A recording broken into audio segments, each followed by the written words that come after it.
If it's Monday, new developments in multiple investigations surrounding former President Trump. His former lawyer is now a target in an election interference probe as lawmakers on both sides of the aisle press the Department of Justice for more information on the search of Mar-a-Lago. Plus, two of the Republican Party's most vocal critics of the former president facing Trump-backed primary challengers. We are one day away from one of the most closely watched primary days this cycle, as both Liz Cheney and Lisa Murkowski face the voters.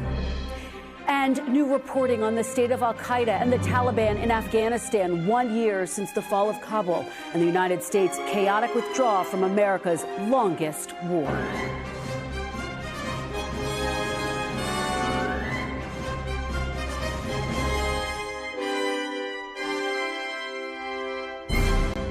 Welcome to Meet the Press Now. I'm Kristen Welker. We begin this hour with new developments surrounding multiple criminal investigations that are swirling around former President Donald Trump and his associates. In the last hour, Mr. Trump's former personal attorney, Rudy Giuliani, said that he's the target of an investigation by the Fulton County, Georgia DA regarding interference in the 2020 election. That comes amid fresh fallout from the search of Mar-a-Lago. This afternoon, Mr. Trump is stating on his social media platform that federal agents confiscated his passports during their search at his Florida estate a week ago. NBC News has not confirmed that, and the Department of Justice is not commenting. As we've been reporting, the FBI did seize 11 sets of classified documents from Mar-a-Lago in last week's search. If they did seize his passports, legal analysts say it could mean investigators are trying to establish his travel history or prevent him from leaving the country. There are also new developments today on the Hill. Republican allies of the former president who serve on the House Judiciary Committee sent letters calling on the Attorney General, the FBI, and the White House Chief of Staff to properly preserve records pertaining to the Mar-a-Lago search. Other members of the party were more measured, calling for more transparency from the Justice Department this weekend. But I think it's very important long term for the Justice Department, now that they've done this, that they show that this was not just a fishing expedition, that they had due cause to go in and to do this, that they did exhaust all other means. It was an unprecedented action that needs to be supported by unprecedented justification. On a bipartisan basis, Congress is saying, show us the goods. We want to know, one, what did the Department of Justice and the FBI tell the judge that they were going to find? The bipartisan leaders of the Senate Intel Committee are also asking for transparency, asking the DOJ to provide the committee with classified documents that were seized from Mar-a-Lago. All of this as the FBI and Department of Homeland Security warn that threats to federal law enforcement have spiked since last week's search. Incredibly disturbing. Joining me now is NBC's correspondent for investigations, Tom Winter, Justice reporter Ryan Riley, White House correspondent Carol Lee, and former U.S. Attorney and legal affairs columnist at the L.A. Times, Harry Littman. Thank you to all of you for starting us off on a very busy Monday. Tom, I have to start with you in this breaking news this afternoon. Rudy Giuliani's attorney telling NBC News that Giuliani is the target of an investigation in the Georgia election interference probe. Based on my conversations with legal experts, they tell me this means Giuliani is more likely to be indicted. What can you tell us, and what are your sources telling you? Well, Kristen, I think it's interesting to note that there's a big difference between the federal system and the system in Georgia. This is a state prosecution at this point, at least the one that we're speaking about as it relates to Rudy Giuliani, and an investigation into whether or not Giuliani, the former president, their associates were involved in any sort of efforts to interfere in the ultimate outcome or in the electors involved in the 2020 election, specific to Fulton County, Georgia, the Atlanta area, for purposes of our discussion. So that's where this inquiry stands. There is a grand jury that's involved, but it's a grand jury that's going to make a report. After that point, there could potentially be criminal charges. Robert Costello, the attorney for Giuliani, confirming this morning that Giuliani's local attorney in Georgia was notified of this change from him as a material witness to a target of the investigation. If this was the federal system and somebody was named as a target of the investigation, that has specific legal meanings as far as what can be done, what has to be notified to that individual, and what steps might take place next. Generally a pretty good sign.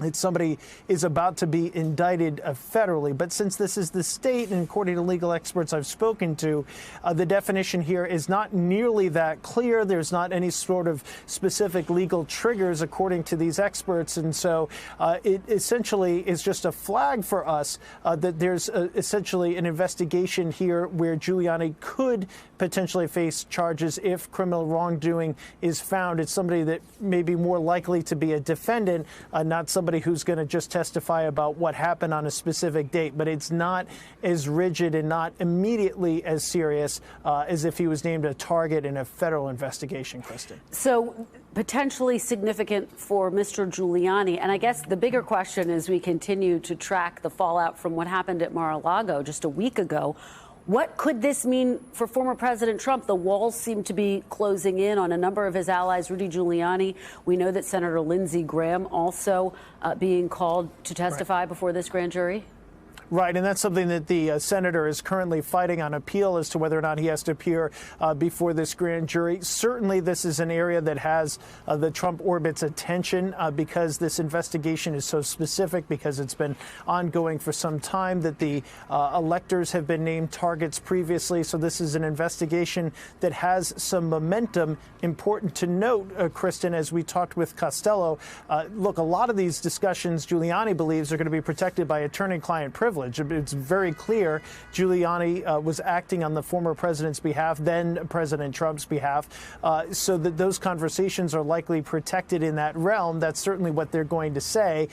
So it's unclear how much information they're going to get as it pertains to former President Trump in the course of this grand jury testimony. Certainly about Giuliani's own actions, that's something that might be fair game, but that's something where Giuliani, if he needs to, may assert his Fifth Amendment privileges. He may answer those questions. We'll just have to see what comes out of all this, Kristen. Yeah, we will have to wait and see. Great reporting on a developing story, Tom Winter. I appreciate it. Ryan Riley, let me turn to you and ask you about these incredibly disturbing reports. You have the FBI, you have the Department of Homeland Security saying that there have been an increase in threats against law enforcement and specifically those who investigated and were part of that search at Mar-a-Lago. What are you hearing and what specifically are law enforcement concerned about? Yeah, so just in the last hour, we actually had an arrest of a man in Pennsylvania who had made some threats on Gab. So it's just like an overwhelming volume of threats. And I think that that's the challenge that the FBI is facing right now. You know, they already have this ongoing January 6th investigation, which is really stretching their resources. That's involved nearly every FBI field office around the country. And now you have these array of threats, and those are against members of law enforcement themselves and specifically the FBI. So it's really been an amazing set of facts in the past few days, just in this week, where we had this attack on the FBI office in Cincinnati. We now have this new arrest of a threat over Gab. And now, you know, it's just an incredible volume and a lot for the FBI to deal with on top of what they're already facing right now. And just so that folks are clear, Gab is a social media site. It's one that people are paying close attention to. Why? Talk a little bit about that. Correct. Yeah, it's a right-leaning social media website. It's one that doesn't have the same sort of guidelines in terms of filtering messages that a lot of the other sites have. There's a little bit more, I guess, freedom, you would call it, for people to post what they sort of want. The founder of Gab is sort of a right-leaning figure, so there's a lot more threats and a lot more talk on there that isn't filtered. But remember, last week we had someone on the president's own social media platform, Truth Social. That was where he made all of his threats and made his discussions about after he attacked the office in Cincinnati and said, well, I tried to get inside, but I couldn't. Let me ask you about what we're hearing from the former president. This is according to Fox News, former President Trump saying he wants to help DOJ turn the temperature down in the country, saying the temperature has to be brought down or else terrible things are going to happen. What is law enforcement making of that statement by the former president? How are they reading that? And how is that weighing in on this moment of increased tension? I mean, he's definitely trying to influence the investigation is what it seems like. I mean, he was right over there dialing up the thermostat right a few minutes just, you know, after the search. And now he's coming back and saying, oh, it's too hot in here. Right. So I want to calm everything down. It's just kind of a weird statement for him to make. And one, I think, that shows he's trying to influence this process, along with the New York Times reporting that we've seen that he was trying to send a message directly to Merrick Garland through some associates before this all sort of went down. Let me ask you about about the thing that he is saying, which is that his passports received. NBC News has not confirmed that, and the Justice Department is not commenting. But if true, what could the significance be? And I'm going to get Harry to weigh in on this as well. Yeah, I think Harry's your best bet for exactly the significance of that one. I don't want to get too far ahead, but I mean, it's certainly just optically, it looks very serious if you have a situation where they are taking the former president's passports. But I think in terms of the legal consequences, I think that's yet to be seen exactly what that means. Harry, would you weigh in on this? If true, if federal agents did in fact seize the president's passports, what could that mean? How specifically might that weigh into this investigation? So there are valid reasons that the federal government can take someone's passport, you name them at the front, to try to get travel information, to restrict travel, but they almost always involve the order of a court. And this is one in which the FBI played it so straight and narrow that I've just got to go to the premise, if true. Trump has already put out malarkey from the beginning. They went through Melania's closet. They planted evidence and the like. So I'll believe it when I see it. There may be there may be valid explanations, but it's not something authorized specifically by the warrant. And, and unless they just grabbed it in a box that could have been evidence of the crimes in the warrant. So I find it dubious. What an important point that you lay out, that this was not something listed in the warrant. Carolee, let me turn to you. You and our colleagues had this incredible reporting over the weekend about the chaos of packing up the White House as the former president left office. Of course, it came in the wake of him trying to hold on to office. Tell us what your key takeaways were, what your sources are telling you about how that process unfolded and how it may have contributed to this moment that we're in right now.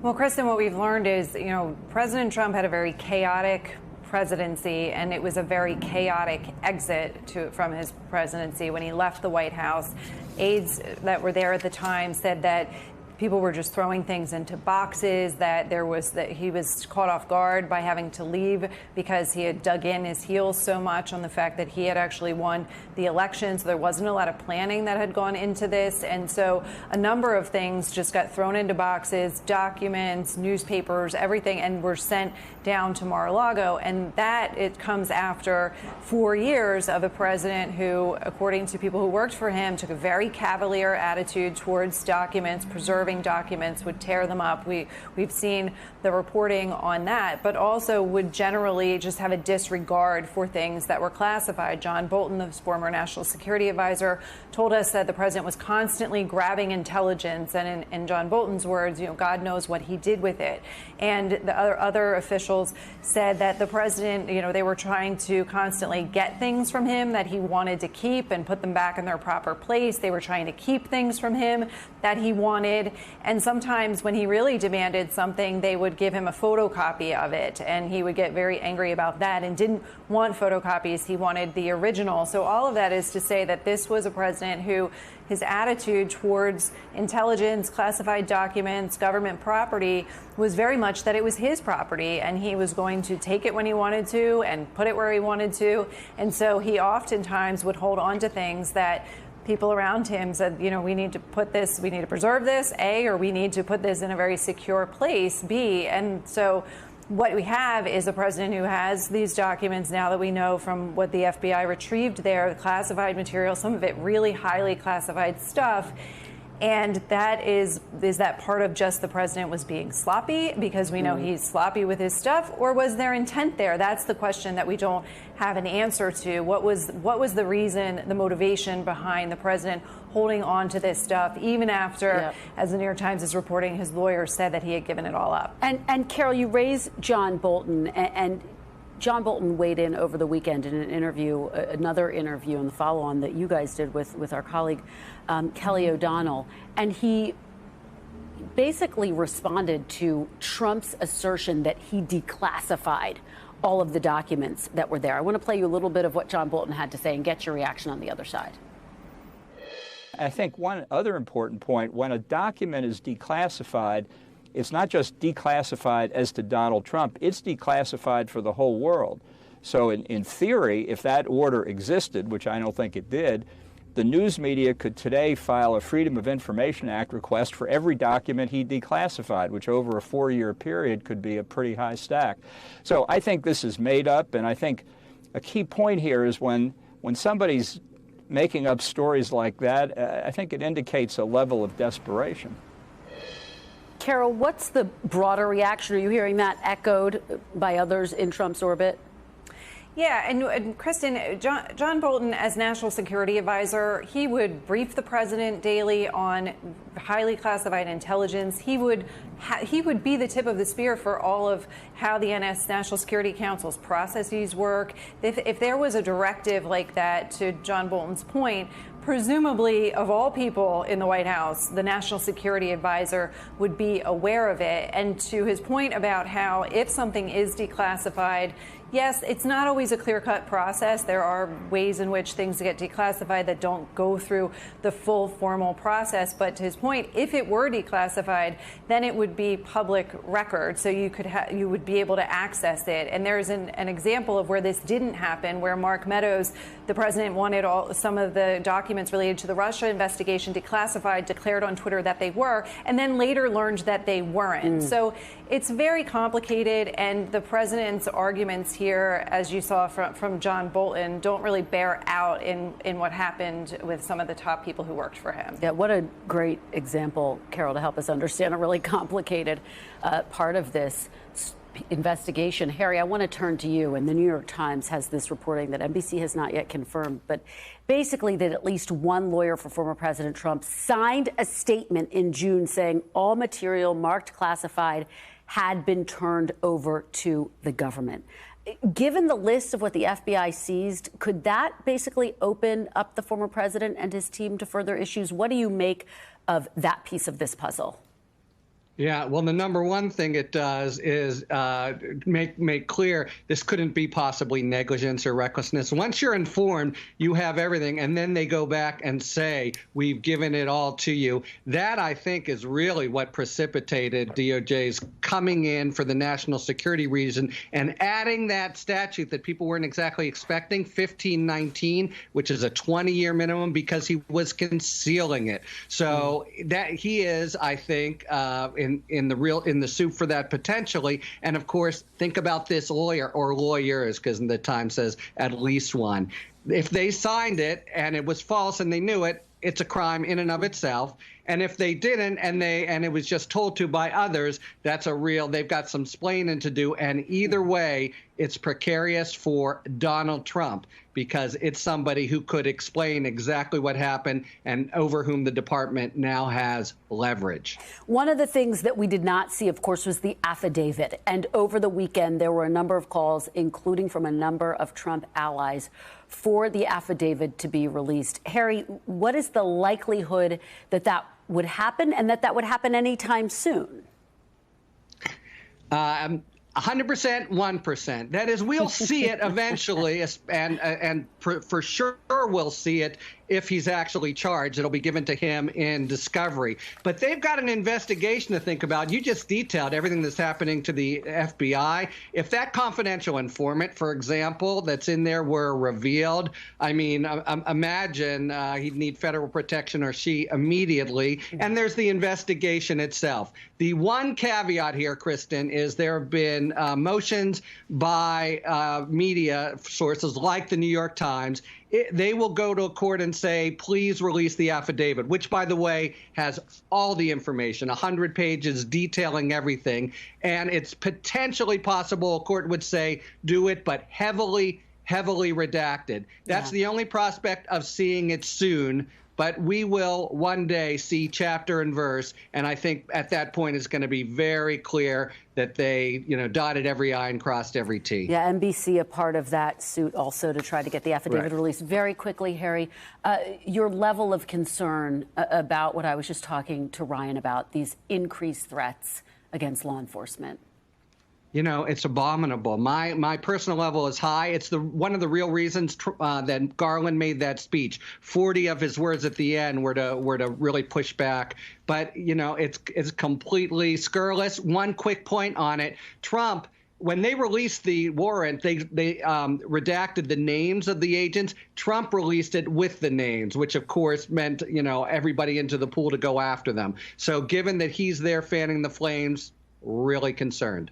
All right. Well, it is a piece of this that we will continue to stay on top of and keep the focus on. Ryan, Carol, and Harry, thank you so much for starting us off. We really appreciate it. And coming up, we're on the ground in Wyoming and Alaska, where two Republican members of Congress with similar anti-Trump beliefs may face far different primary fortunes. Plus, the White House plans to take a multi-state, multi-week victory lap ahead of the midterms. We'll take a look at it. You're watching Meet the Press now.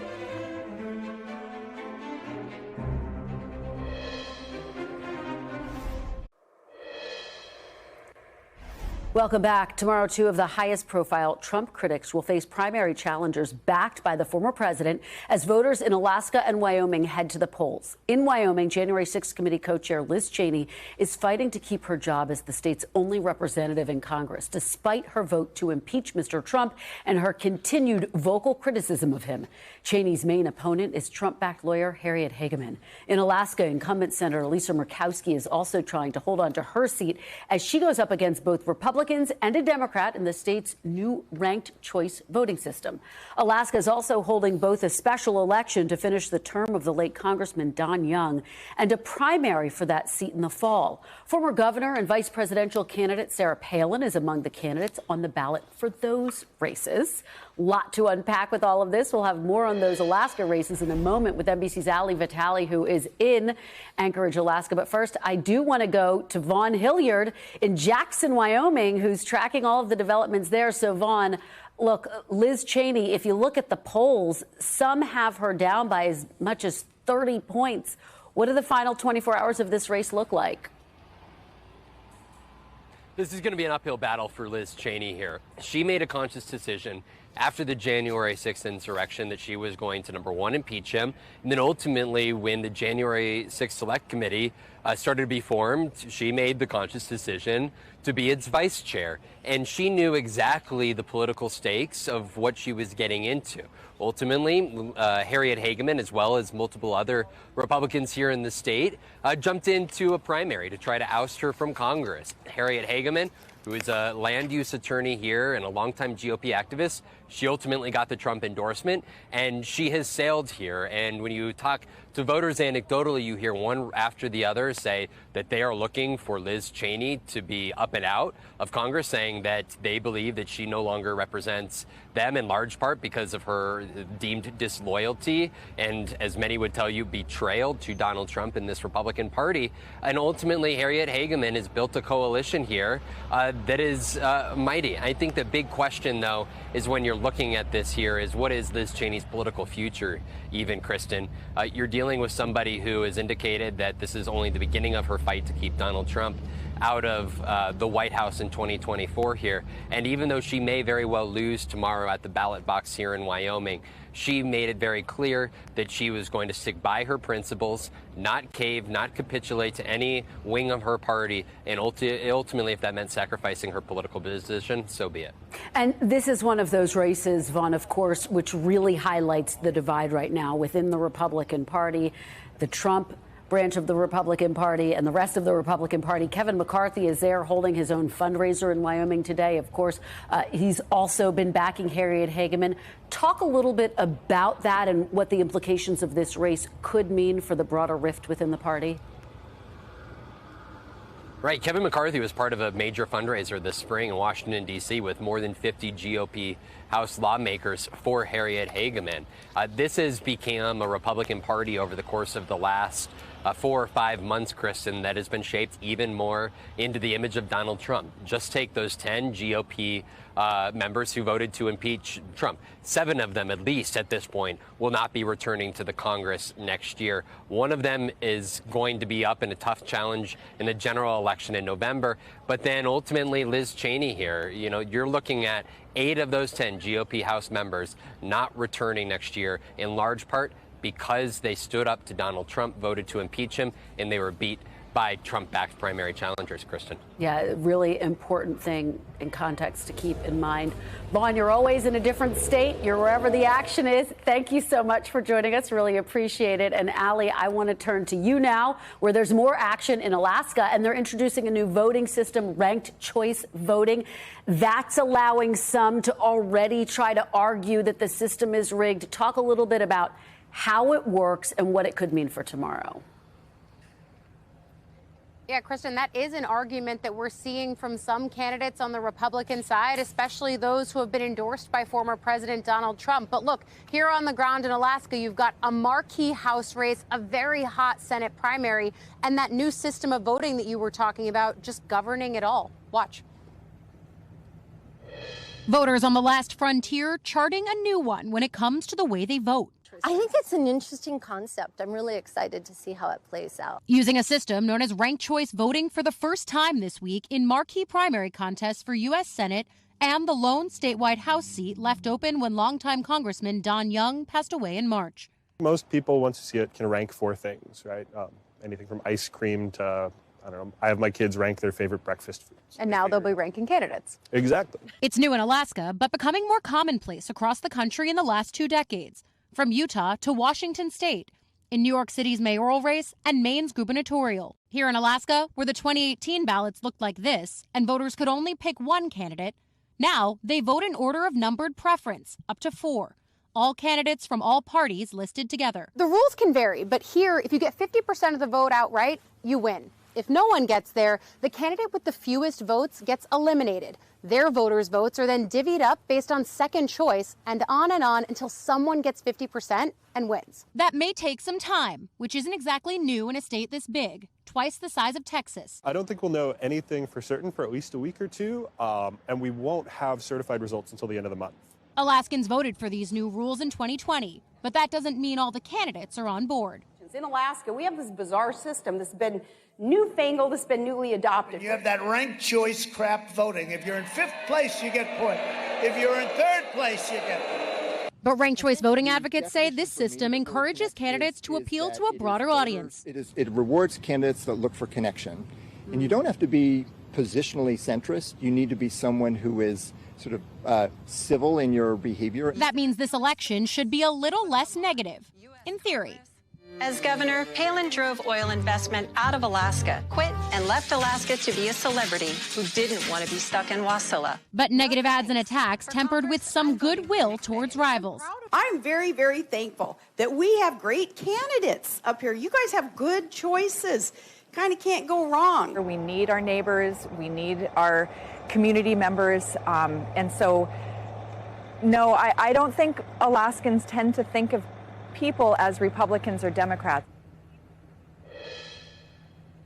And look, you hear the Democrat in the House race making that point that partisanship is not the governing factor here. In fact, Kristen, later in that interview that I did with Mary Peltola, she actually was complimenting Senator Lisa Murkowski. Not often that you hear Democrats complimenting Republicans, but in this state, the argument that I've heard from some voters and even candidates, as you can see, is that partisanship just isn't everything. Though, of course, the real test is going to come when people vote. How much sway does Trump have, or is it more of a communal feel here on the ground? You're right about that, Allie. And so fascinating to hear Sarah Palin say, you can't go wrong. What a great piece. And you broke down a really complicated new development there in Alaska. So thank you for that great reporting. And thanks to Vaughn as well. We're going to see both of you back here tomorrow for Election Day in both of those key races that we'll be watching. And up next, White House travel blitz, midterm momentum, the Trump wild card, and what it all means for November. My panel joins me next. You're watching Meet the Press Now. We're back after a quick break. Stay with us.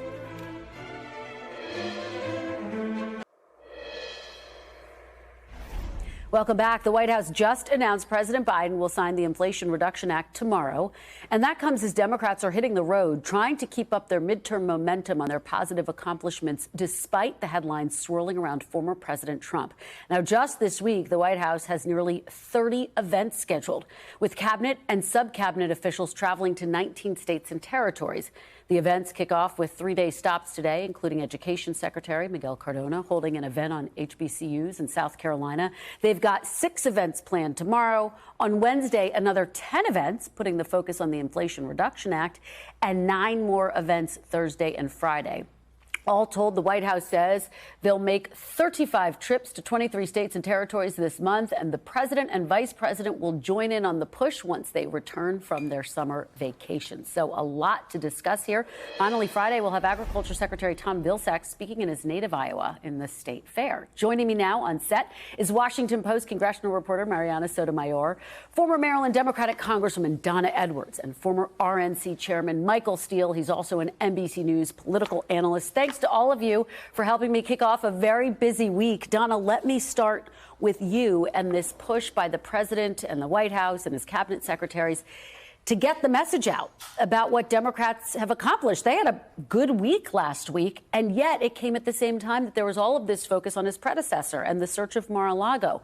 How do you think the president can effectively break through all of the noise here? Well, I think Democrats, and particularly the president, are going to have a really good August, which is something that Democrats are not necessarily accustomed to. And in those states, in those districts, I think when the president is there and members of Congress are there, that's what the focus is going to be. And it's what local people will see, which I think is really important. The Trump stuff, although it's a big national story, in states and communities, they want to know what's going to be delivered for them. And I think Democrats have a good news story to tell there. And, Michael, that's a good point that Donna makes, which is all politics are local, basically. But what is notable about this moment is that it has shifted, any way you look at it, from being a referendum on Joe Biden to now being a choice between basically Democrats and Republicans, in this stark reminder that former President Trump is still the leader of the Republican Party. So how does that impact these races, where basically voters are making a choice between the Biden agenda, obviously inflation looming large over all of that, and what they're seeing with the former president? Well, I agree with you. It is a choice election, which is not what Republicans want. They want this to be about a referendum, meaning, hey, the current administration just really stinks, and you hate that, and, you know, let them know by voting them out. And so the reality for Republicans now is everything else has now muddied the waters. Not just Trump. I mean, Trump is a major factor, but the Supreme Court, the January 6th hearings, certainly the economy. And on the economy, which is very interesting, I think the country is pretty much said, and we saw at the beginning of summer, where they went, you know, yeah, inflation, I hate it, and gas prices are high. But then all these other narratives started trickling in and feeding their thinking, and they began to bifurcate. So you saw polling that showed the president at 38% approval, yet the generic ballot was starting to favor Democrats. And that's not how that's supposed to play. So what voters are doing now, to this point of looking at these candidates' campaigns, which are awful on the Republican side, they're not just being weighted down by the economy or economic issues. They're also looking at the totality. And that's going to make for a very interesting fall. Marianna, the polling, which I think so many of us have done a double and triple take, because as Michael points out, historically, the party in power braces for big losses. In this case, they were bracing for a potential tidal wave of losses, particularly given inflation at a 40-year high. It's now coming down a bit. What are folks you're talking to on Capitol Hill saying about what they make of these polls and this moment? Do they think that this red wave may be subsiding a bit? Yeah, you know, I've been talking to a number of House Democrats and aides when they were on the Hill last week, because you were feeling that momentum. They were more positive, definitely cautious optimism, but they finally feel like, look, we've been saying we're going to deliver on prescription drugs, we're going to deliver on reforms to climate change, we're going to do this, we're going to do this. Now they can say, well, hey, look, we actually did this. And also, with the Inflation Reduction Act, Democrats themselves did this. Every single Republican voted against it. And that's what they want to be talking about. They don't want to be talking about Donald Trump, which, of course, begs the question, well, look what has happened last week. It has dominated headlines. Are you going to talk about Trump in any way, shape, or form? And they're not going to, is what I've been hearing from a lot of strategists. However, they want to make stark policy differences and say things like, look, we're doing this. What is Kevin McCarthy actually proposing? He's just going to go after Merrick Garland, the Attorney General. They're going to try and impeach this guy or, investigate this guy. So those are the contrasts that they're going to continue to say on the campaign trail to just tell voters, look, we did this. Yeah. What are the Republicans going to give? Is that smart strategy, Donna? Should they be talking about Trump more? No, and they don't have to. I think one of the great things that Democrats have on their side is that what they see is that they're talking about the future. The Inflation Reduction Act is all about the future around climate change, prescription drugs, all the things that you outlined. And Republicans are all talking about the past. Well, voters want to hear about the future, especially as it impacts them. The other thing that I hear from House Democrats is that they're looking at the nominees in some of these swing districts, and they're seeing nominees who are on the far extreme right, and they're looking at that as a gold mine to mine Republican voters who are still in the middle and to mine independents. They see that as a path toward victory. Let's talk about the races tomorrow. Liz Cheney's race, I think, is going to be the big one that everyone's watching. Michael, you talk about the poll numbers. Yeah. She's really down. And Liz could care less. Well, so talk a little bit about that. I mean, what are you going to be watching for tomorrow? So let's say that she doesn't pull off this miracle win. I'm not watching anything. What is it? There's no drama here. What does the divide mean, though, and what do you expect to see from Liz Cheney? What I expect to see. Do you think that this is laying the groundwork for 2024? Oh, absolutely. Not just 2024, but even beyond. Look, Liz Cheney, after tomorrow, will be, I think, one of the more powerful voices in this town outside of the White House, to be honest. On Capitol Hill, the remainder of her term there, again, conventional wisdom, assuming she loses tomorrow night.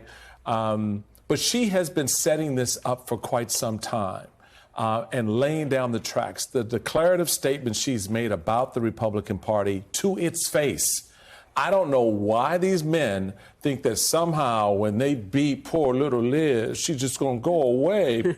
That's not going to happen. That's not in her political DNA. They know who her daddy is, right? All right. So the reality for someone like Liz Cheney, she has an opportunity to be even more clarifying after tomorrow night. And that for the Republican Party is going to be painful because she's going to have a lot of reinforcements from not just voices like myself, but from everyday Americans who've watched her and leaned into her leadership on behalf of democracy. Marianna, weigh in here because you've obviously been watching quite closely as she's led these hearings. Yeah. And she's defiant and frankly undeterred. Yeah, I will tell you what I will be looking at and hearing is what is her concession speech? We know she's going to lose, but what is she actually going to say? And to your point, is she actually going to mention what she will do the day after Tuesday? Does that mean she launches a think tank, which some people are saying maybe she will, to just counter Trump, or a political action committee to, again, counter Trump? She very much sees her position now in the party as taking away support votes, whether that means, running for president in 2024, we don't know that. But those are the questions that I'm going to be looking for.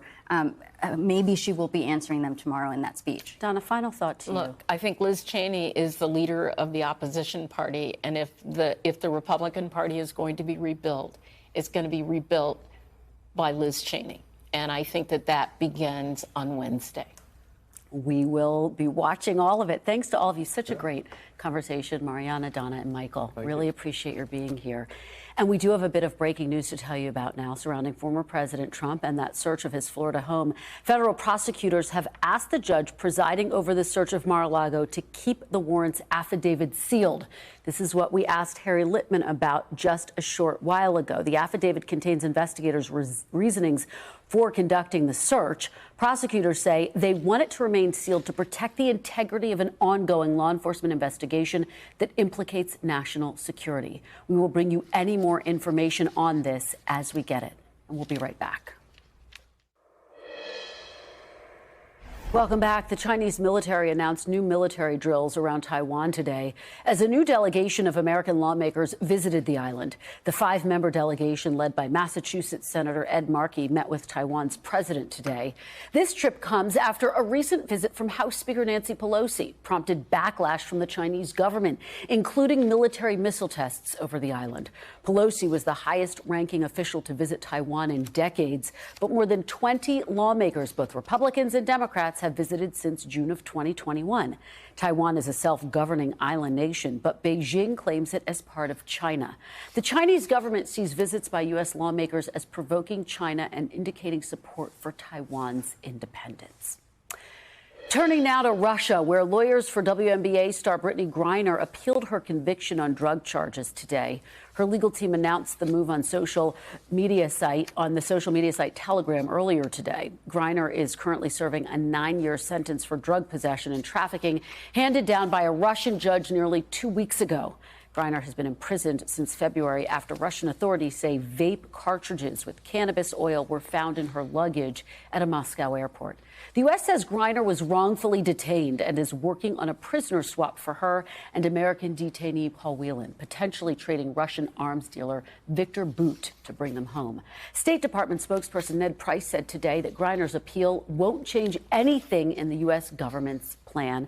Two stories that we continue to track very closely. Russia said it was ready to begin discussing a swap after Griner's sentencing, but has made no moves to accept an offer.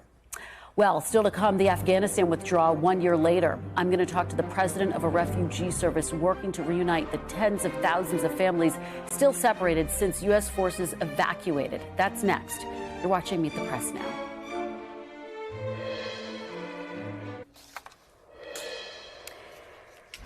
And welcome back. 1 year ago today, Kabul, the capital of Afghanistan, was captured by the Taliban, prompting the chaotic evacuation of U.S. service members, NATO allies, and vulnerable Afghans from that country's capital. It is hard to forget those images of Afghans crowding around the entry point of the Kabul airport, paperwork in hand, begging to be led on board any military aircraft leaving the country. During the chaos, 13 U.S. service members were killed by an ISIS suicide bomber. In total, the U.S. military evacuated over 124,000 civilians, the largest non-combatant evacuation in U.S. history. But 1 year later, under Taliban rule, the situation in Afghanistan remains dire. For most girls, it's been over a year since they last stepped foot in a classroom as the Taliban continues to crack down on women's rights. And Afghanistan's economy, which was largely dependent on foreign aid, has collapsed.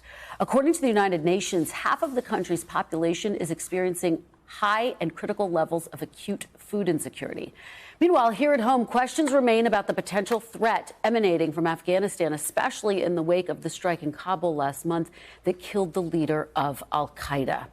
With me now is NBC News Pentagon correspondent Courtney QB to talk about this moment. Courtney, it's good to be with you. Thank you so much for joining me. My question, I guess, just to start off, is what is the Pentagon's assessment of the threat level posed by al-Qaeda or ISIS in Afghanistan 1 year later? So despite the fact that these two terror networks still exist in Afghanistan, and according to a United Nations report just a couple of weeks ago, they have safe haven through many parts of that country.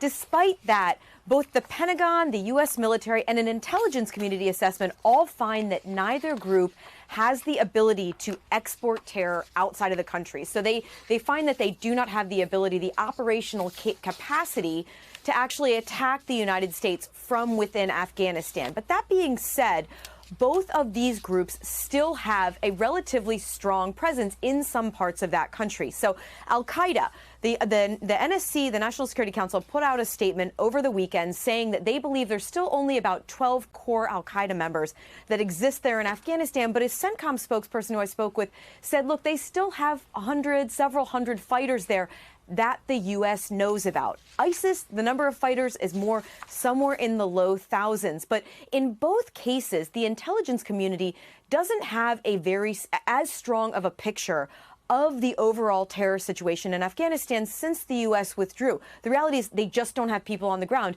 They don't get as much information, Kristen. So at the end of the day, it's not really clear. Both of the estimates for how many fighters and just how strong they may be are considered low confidence. It's great reporting that you had, Courtney, about all of that. And I guess the Doha agreement, as a part of that, the Taliban agreed to prevent terrorist groups from threatening the U.S. homeland. But what's the relationship like now between the Taliban and the Haqqani network, particularly given the fact that the al-Qaeda leader was found being basically protected by the Haqqani network?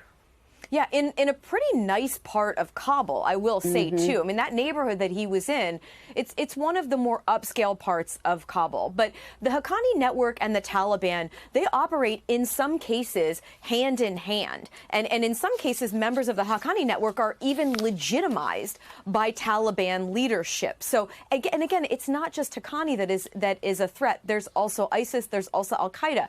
As we saw with Ayman al-Zawahiri, the fact that he was able to live with his family for months in this upscale part of Kabul, where I guarantee there are senior Taliban leaders living as well. The fact that he was able to live there without being stopped, in an unobstructed way for so long, just shows that many of these terror networks, they do operate, hand in hand or side by side with some of these Taliban leaders. One of the big challenges is that none of these networks is a monolith, right? So there's various levels. There's various levels in each of them. And the reality is they are all intertwined when you get down to the lower levels. All right, Courtney QB, thank you as always for your fantastic reporting. Really appreciate it. I'm joined now by Krish O'Mara Vignarajah, President of the Lutheran Immigration and Refugee Service. Thank you so much for joining us this afternoon, Krish. Really appreciate it. So here we are a year since the withdrawal began. Have Afghan families been able to resettle in the United States? And I guess what are some of the key challenges that they're facing 1 year later? Yeah, in the last year, we have undertaken a Herculean effort of resettling about 80,000 Afghans into communities all across the country. The vast majority, 99% of our clients have now gone into the permanent housing that they will have. Obviously, affordable housing is a challenge. And so the question is always, how do they make sure they continue to pay a month's rent in places like Northern California or Northern Virginia? Another challenge is just making sure that we find them jobs. They are driven, they're enthusiastic, they want to work. So we're always eager to find employers who are looking for reliable, skilled and or ambitious employees, because those are our clients. And then, of course, there's the trauma of the journey to come to the U.S., the trauma of knowing that they have still close family that's in harm's way in Afghanistan. Well, you take me to my next question. What about those family members who were left in Afghanistan? What are the efforts like to try to bring them here to the U.S.? It's a dire situation. A year ago, we heard U.S. officials say that even after the military withdrew, the mission would continue. But the truth is, we've only had 5,000 come over through special immigrant visas, 1,000 come over through refugees. The vast majority of Afghans who are trying to reunite with family who are now here have been turned back. They've had a 96% denial rate. And so the reality is the hundreds of thousands of allies that we left behind, the vast majority aren't having a chance to come here to the U.S. And as heartbreaking as that is, we, of course, talked about the human rights situation in Afghanistan right now, particularly as it relates to women and girls. What more do you want to see the U.S. do to address some of the issues that they're dealing with there? We've got to make clear that this is a top priority. I was Michelle Obama's policy director and led Let Girls Learn. And we've known that the Taliban will initially proclaim that it's a matter of a delay for girls to go to school, but then those delays turn out to be years. We need to make it clear to the Taliban that this is a top issue, that we will not stop. We will not engage, even through a diplomatic proxy, until girls are allowed to go to school. Women have the basic freedom to even go outside on their own. These are protections that the Taliban, I think, have looked to the Ukraine situation, seen that the West is distracted and taken advantage and ramped up these efforts. And I do want to ask you about Ukraine in a moment, but we all saw that withdrawal, how chaotic it was. I talked about it in my description at the top. Has there been any accountability in the wake of how some of the atrocities unfolded there? You know, it's interesting. I think we have heard some military officials indicate that the withdrawal should have happened earlier. This is what we as an organization and some of our allies in terms of veterans groups called for in the spring of last year. Yeah. We knew once Donald Trump had set forth a military withdrawal timeframe, we had to evacuate people. So I think there's a recognition of that. But in terms of still completing the job of making sure that Afghans who are still facing Taliban retribution, that they can come to U.S. soil, we have not seen as significant an effort as we need to see. And very quickly on the Ukrainian refugees, obviously there's so much focus on helping them right now. What more resources need to be put in place? Well, we're heartened by the fact that President Biden is actually going to fulfill his commitment of resettling 100,000 Ukrainian refugees to the U.S. But we also need to make sure that for those who don't have a home to go back to, that they're allowed to remain in the U.S. The reality is that the Afghans who are here, like the Ukrainians, are only here on a temporary status called humanitarian parole. And we need to make sure that our political leaders allow for them to stay if they need to. Well, we so appreciate your perspective and helping to shine a light on the plight of refugees. And again, 1 year after the withdrawal from Afghanistan, we really appreciate it. Krish O'Mara Vignarajah, good to be with you. And thank you for being with us this hour. I will be back tomorrow with more Meet the Press Now. NBC News Now coverage continues with Hallie Jackson right now. Thanks for watching our YouTube channel. Follow today's top stories and breaking news by downloading the NBC News app.